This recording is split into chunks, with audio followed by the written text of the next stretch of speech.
Hello friends, आज Sunday morning डोसमध्ये आज मी घेऊन आली आहे हा 0 to 1 या बुकमधला चॅप्टर 3. चला तर पाहूया बिझनेस रिलेटेड हा काय सांगतोय.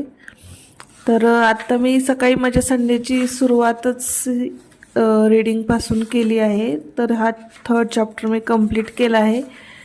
त्याची शॉर्ट समरी जे की मी तुम्हाला आता सांगणार आहे.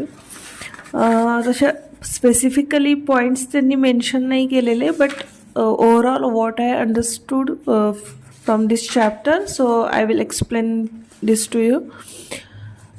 फर्स्ट त्यांनी हे सांगितलेलं आहे की monopoly is always better than competition. म्हणजे तुम्ही एखादा प्रॉब्लेम असा सॉल्व करा जो बाकीच्या कंपनीज नाही सॉल्व करू शकणार.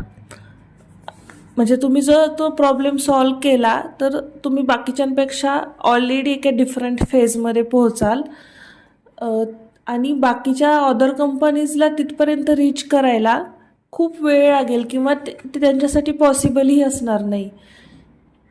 म्हणजे तुमची कॉम्पिटिशन त्या फेजला कधी होणारच नाही आहे. तर त्यामुळे monopoly is always better than competition. त्यानंतर की जे ऑलरेडी एक्झिस्टिंग आयडियाज आहेत ना, त्याच्यासाठी तुम्ही त्याच्यावर डिपेंड राहूच नका. तुम्हाला काहीतरी नेहमी न्यू क्रिएट करावं लागेल, जे पूर्वी एक्झिस्ट नाही आहे. आणि आणखी एक गोष्ट म्हणजे की एक तुमचा जो ब्रेक थ्रू पॉईंट असू शकतो तो टेक्नॉलॉजी असू शकतो. ग्लोबलायझेशन तर आपल्याला पाहिजेच आहे, जे आपण मागच्या काही चॅप्टर्समध्ये बघितलं आहे. तर त्याचसोबत आपल्याला न्यू टेक्नॉलॉजीचं इनोव्हेशन पण गरजेचं आहे मार्केटमध्ये प्रॉपर आपल्या कब्जा करण्यासाठी. आणि त्याच्यानंतर असं आहे की स्लाइटली कोणती गोष्ट चेंज करण्यापेक्षा किंवा थोडंसं जे आहे एक्झिस्टिंग त्याच्यामध्ये थोडेफार बदल घडून आणून तीच गोष्ट नव्याने दाखवण्यापेक्षा इट्स बेटर की तुम्ही काहीतरी नवीन डिफरंट तयार करा. ही आहे गोष्ट. आणखी आपण काय याच्यामध्ये